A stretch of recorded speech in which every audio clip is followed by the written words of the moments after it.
I think we're feeling it. This whole country, we're just now feeling the change that is coming upon us. And it's now becoming in the lexicon. It's awesome. And people are becoming aware of it. It is awesome. It's awesome and because, you're like sitting you know on the first step of this pyramid that we're all going That's through. right. And in 5 years, have this conversation again. No, this is an awesome time. And what's great is that, you know, it's happening at every level. It's not just a bunch of academics sitting off in the corner. It's at every level. It doesn't matter what your political bent is. You see these really bizarre conversations where people are actually dealing with issues that they would never have, or they would have already had. They would have already had a decision. They would already have a point of view on it. You know, utilities are going to have to do whatever they can to stay in business. And when stay in business, what do you mean? To keep their bottom line in a way that is acceptable to them. Now, can they do that without getting people on their side? I guess pessimistically, I'd say yeah. They don't really have to do it. They don't have to do it because it's a monopoly.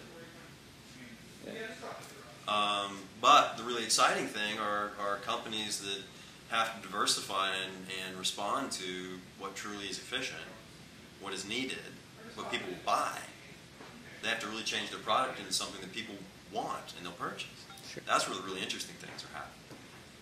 So it changes, demand is what? The demand, of course, always the demand. Yeah. But you know, we're talking doomsday scenarios here. And I think, people have had these doomsday scenarios. I think they've had their effect. People ask the questions. I think we are still far too numb. We're far too numb to alternate lifestyles.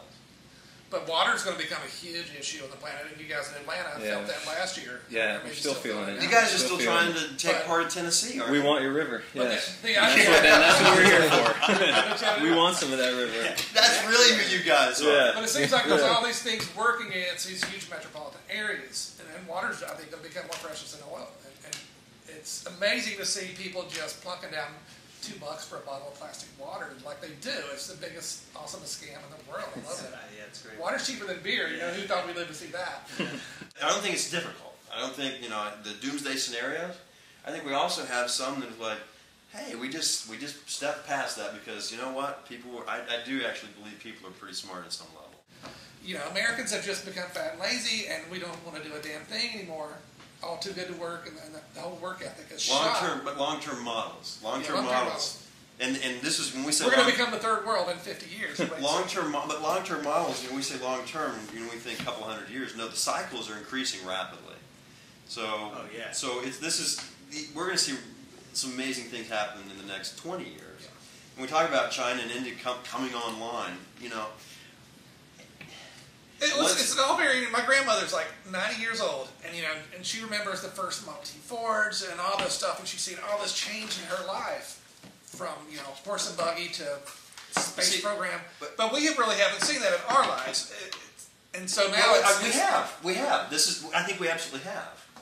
The point is, we just don't recognize it. Exactly. So now it's becoming apparent, and it's bypassing us all. Man, I already saw the tumbler turn into the bat pot. I already saw it, man. Yeah.